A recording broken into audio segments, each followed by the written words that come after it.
All these clouds in the sky, not clouds, it's smoke, guys, because about 5 to 10 miles that way, the Border 2 fire is cranking right now, which is the largest active fire in California as we speak. So we woke up yesterday, tons of ash all over the garden. I'm getting rain tomorrow, maybe even tonight, which is gonna be great. Probably, hopefully to put the fire out, but also to help clean up the property here and capture some rain. So I gotta do some rain prep and I'm taking you along with me. And yeah, the air quality index is really bad. So I'm going mask on POV style. Because it hasn't rained in over 6 months, yes, you heard that right. I am going to drain the first flush filters on my rainwater capture tanks. See if there's even any water in these. Oh yeah. So this water is what comes down the vertical pipe here because it allows all the particulate matter to get captured before it goes into the rainwater cistern.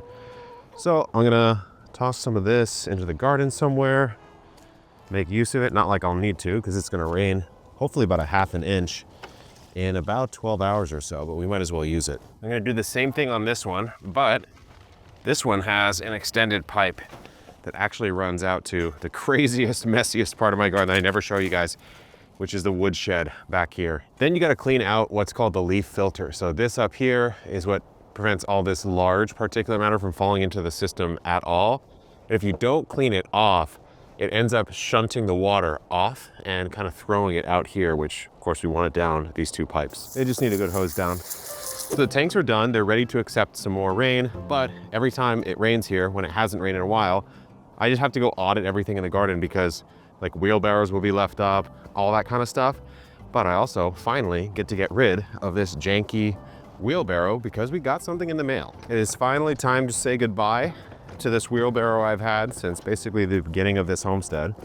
We'll put it here, it'll be gone in a day because we just got in the mail an 8 cubic foot Gorilla Cart wheelbarrow. Not only that, but we got the 12 cubic foot, or 7, excuse me, dump cart. So I'm gonna put the dump cart in the wheelbarrow and we'll set it up. And look at that, we've got a happy, healthy new 7 cubic foot dump cart. And we're gonna be putting it over here with the rest of the stack. So now, looks like I'm a Gorilla Cart guy for life because I've got the wheelbarrow, which honestly, the thing I hate about any wheelbarrow that I'm hoping this one solves is the fact that these legs eventually, due to like shear forces of moving around a lot of heavy stuff, they eventually will degrade. So I'm hoping that fixes that. But now I've got that, the dump cart, I'm putting them this way because I don't want the rain to hit them. We're gonna perhaps use this today in the chores and I need to uncover my onion row. So I want anything that can benefit from rain and isn't gonna have a lot of bug pressure or bird pressure destroying it like these onions would have maybe a month ago when we put this down. I want it to benefit from the rain. So I'm gonna take this off. I don't think we need any frost cover anymore for these onions. Let's say these are getting off to a pretty good start. They need a little love, but hopefully the rain will give them that. And we'll see if we get some big juicy onions this season. Everything in the greenhouse is looking good. We started a new potato experiment. So we're trying a new bucket method. So we have those potatoes sprouting right there. And then a lot of our spring stuff is starting to come up. We got the peas, we got all of the brassicas, all of our lettuces for a big experiment. We've got our nice little basket of lettuce here. And you know, this is really the only part of the garden I don't have to clean up because of course it's gonna be protected, but I'm gonna come in when it rains and just vibe. We're cruising, guys, we're cruising, okay? So this is the next move I'm making, the pre-rain move.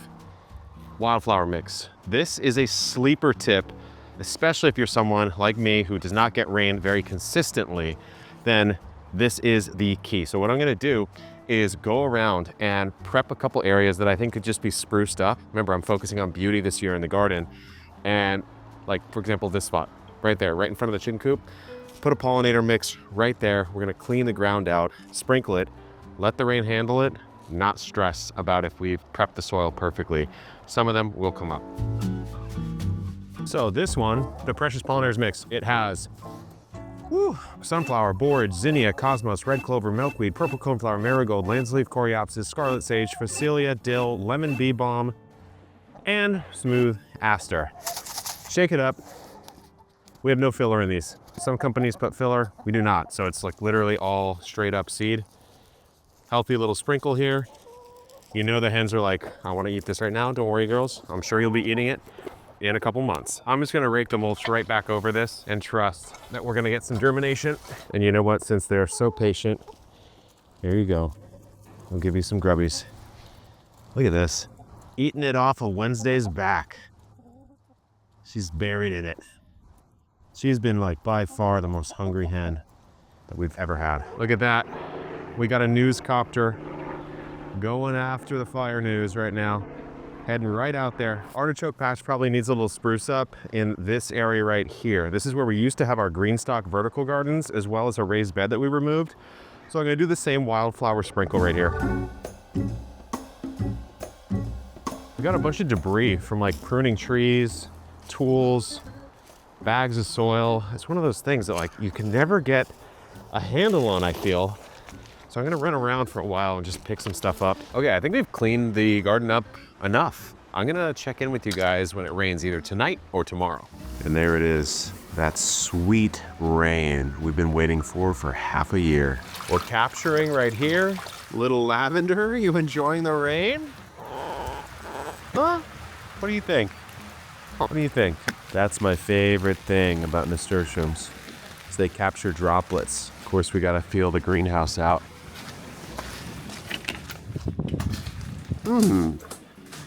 It's nice and dry. Listen now.